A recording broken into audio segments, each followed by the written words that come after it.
Hello les accros de One Piece, c'est Silver et Copper. Bienvenue sur Raftalie, la chaîne dédiée à tout l'univers de One Piece. Qui est assez fou pour prendre la mer sur un coup de cœur? Qui est assez fou pour se lancer dans une gigantesque aventure uniquement pour rencontrer sa nouvelle idole? À braver tous les dangers sans avoir un minimum de connaissances sur le sujet? Personne? Ah bon? Ah bah désolé, y a pas de vidéo aujourd'hui. Mais si, il y en a un, Bartolomeo, le fanboy le plus impliqué de tout One Piece. Et pour le coup, c'est un personnage très apprécié de l'œuvre, et nous, on l'adore. Alors forcément, on a fait un petit top 10 des choses à savoir sur lui. Et vous allez voir, ça va être incroyable. Attention, c'est vrai que le titre est assez étonnant, le futur traître. Mais attendez pour vous faire une idée, ce n'est pas une vidéo théorie et on ne va pas aller trop loin, ne vous inquiétez pas. Et d'ailleurs, on a sorti un tout petit peu moins de vidéos cette semaine, on était un peu débordés. Mais ne vous inquiétez pas, on revient en force dès maintenant. Les projets avancent et vous n'allez pas être déçus. Et petit indice, il y aura des petits trucs à gagner. Mais en attendant, jeune pirate sans drapeau, rejoins-nous dans cette folle aventure. C'est aussi simple qu'un abonnement pour toi et nous, ça nous aide énormément. Mais place à la vidéo, allez, c'est parti! Son histoire.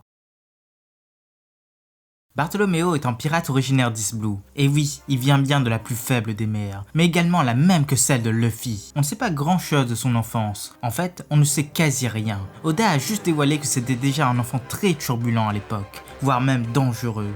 Mais par chance, il ne s'est jamais fait arrêter. Très vite, il a gagné en renommée et il a formé son propre gang. Avec lui à leur tête, ils ont étendu leur pouvoir sur pas moins de 150 villes d'East Blue. Vous vous rendez compte, avant de devenir pirate, sa puissance était déjà considérable. Mais un événement va changer toute sa vie. Il assistera à l'un des premiers exploits de Luffy. Et pour le suivre dans toutes ses aventures, il n'a pas hésité une seule seconde à se lancer dans la piraterie. Il a abandonné son empire. Très vite, il s'est fait une réputation sur Grand Line, une sale réputation. Il tuait les pirates et les civils après les avoir torturés. Et lorsqu'il a posé le pied sur Sabaody, en plein durant l'ellipse, il avait déjà une prime de plus de 100 millions de berries. C'était un super rookie. Mais ça ne lui suffisait pas. Il est entré dans le nouveau monde en tant que rookie le plus détesté de tous les temps. Et forcément, c'est parce qu'il torturait tout le monde. Un an plus tard, il allait participer au tournoi qui allait changer sa vie, celui du Corrida Colosseum. Ayant pour but premier de récupérer le Mera Mera no Mi, il changera très vite d'avis en apercevant son idole, Luffy au chapeau de paille. Même sous cet accoutrement, il l'a reconnu et va tout faire pour l'aider, mais vraiment tout. Il protégera Rebecca lors de la finale, sauvera les alliés à la chute de Sugar, aidera Robin à atteindre le champ de tournesol au péril de sa vie, s'enfermera avec Gladius alors que celui-ci allait exploser. Et enfin, il battra cet officier de la Don Quichotte Family en imitant Luffy. Il est pas si mal pour un meurtrier, non? Après la chute de Doffy, c'est lui qui sera à l'origine de la Grande Flotte et convaincra les autres de rejoindre Luffy, de sillonner le monde sous le drapeau des chapeaux de paille. Et comme vous le savez, Oda a fait savoir que cet événement sera à l'origine d'une très grande catastrophe dans le futur. Et ça, on l'attend impatiemment. Numéro 2, son fruit du démon.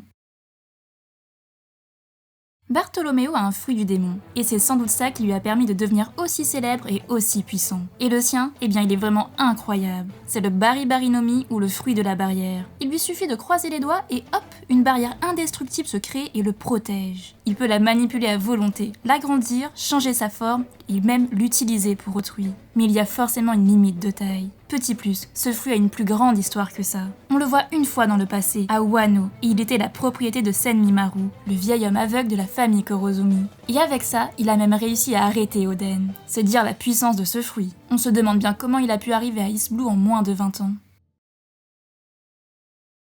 Numéro 3, un fan.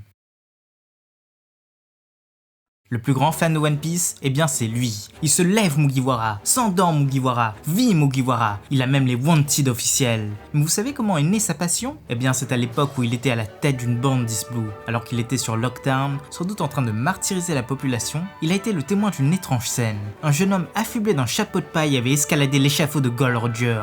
Mais arrivé à son sommet, il s'est fait avoir par un autre pirate qui allait l'exécuter. Et ce jeune homme, avant ses derniers instants, eh bien il a hurlé à la foule « Je serai le roi des pirates !» tout en souriant. Heureusement, un éclair a touché l'échafaud et il a pu se sauver à temps. Mais depuis ce fameux jour, Bartolomeo est totalement fan de Luffy. Il a suivi toutes ses aventures, surtout son infiltration à Impel Down et l'assaut sur Marineford. S'il n'était pas devenu un membre de la Grande Flotte, il aurait sans doute quand même suivi Luffy dans ses aventures. Ah oui, et son histoire a un volet de plus. Dans une des mini-aventures, on a appris une chose très intéressante. En tant que membre de la Grande Flotte, il a attaqué un territoire appartenant à Shanks. Et il a même mis le feu au drapeau du Yonko, tout ça pour le remplacer par le drapeau de Luffy. Ça, c'est équivalent à une déclaration de guerre. Numéro 4, le lien.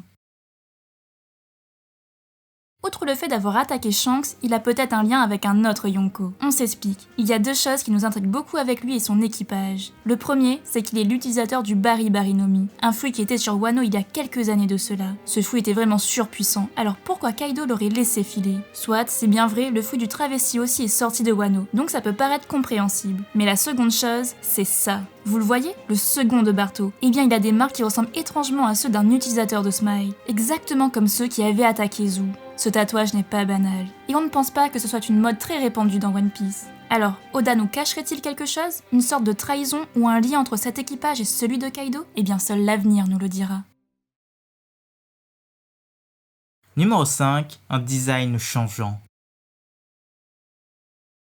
A l'origine, Bartolomeo devait se nommer Bartolomeo. Ça fait pas beaucoup de différence en fait, juste une lettre en moins. Mais en fait, ça change tout, car c'était lié à son premier design. Et ben Barto, il aurait dû être un long bras. Il avait le Kara design d'Hideo. Mais là franchement, c'est exactement le même, sauf le visage. Et les deux M, c'était pour signifier sa double articulation. Mais Oda a très vite changé ça, et il en a fait deux personnages très différents. C'est peut-être car il n'y a pas de long bras à Ice Blue.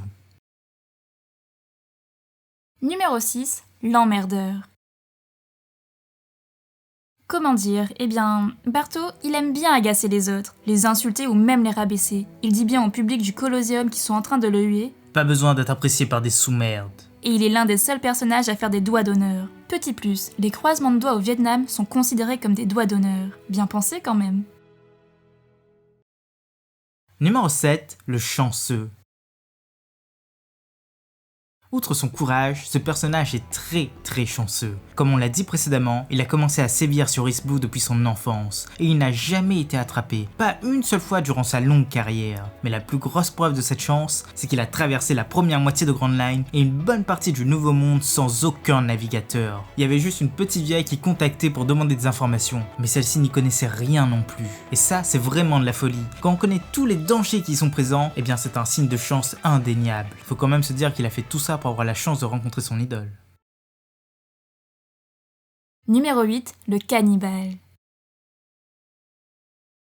Pourquoi le cannibale? Eh bien Oda n'a strictement rien dit là-dessus, mais il y a quelques petites pistes de compréhension. La première, c'est son Kara design. Il a des airs de Dracula, de suceur de sang. Puis, sa deuxième grande passion, c'est de torturer les gens. Il est dit qu'il s'amusait à empaler puis à mettre le feu à des pirates vivants. Et qui faisait ça? Eh bien Dracula. Enfin, le roi qui a été l'inspiration première de ce personnage de fiction, Vlad Tepes. Deuxièmement, Barto s'attaquait même aux civils. Mais maintenant, on sait pourquoi. C'est uniquement du fait qu'il faisait subir ce sort à ceux qui se moquaient des Mugiwara. On lui pardonne? Eh bien non, car tuer des civils, ce n'est absolument pas ce que Luffy laisserait faire. Petit plus, il avait une prime de 100 millions de berries lorsqu'il a atteint Sabaody, alors que Kid en avait une bien supérieure à son arrivée sur l'archipel. Pourtant, les deux étaient connus pour torturer les civils. Numéro 9, les inspirations.